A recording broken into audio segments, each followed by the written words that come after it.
చేసుకోవాలనే లక్ష్యంతో ముందుకు సాగుతున్నాం. ఈరోజు ఒక అనుభవాన్ని చెప్తాం.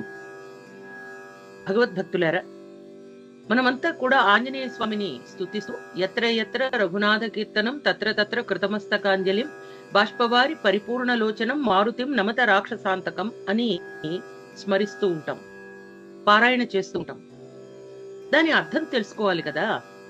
మారుతి రామ సాహాయం ఆచరించడానికి అవతరించిన రుద్రవీర్య సముద్భవుడు. మారుతం రసపుత్రుడు, అంజనాగర్భ సంభూతుడు, కేసరీసుతుడు, భవిష్య చతురాననుడు, సర్వదేవతల వరప్రసాదము, శ్రీమత్ సీతాసమేత శ్రీరామపాద సేవా దురంధత్వము ఆ మహాస్వామిని అలా రూపొందించాయి. హనుమంతుడంటే ఎవరంటే ఇప్పుడు చెప్పిన అంశాలన్నీ కూడా కేవలము శ్రీ సీతాసమేత శ్రీరామపాద సేవా దురంధరత్వం కోసమే ఆంజనేయ స్వామి వారు అవతరించారు.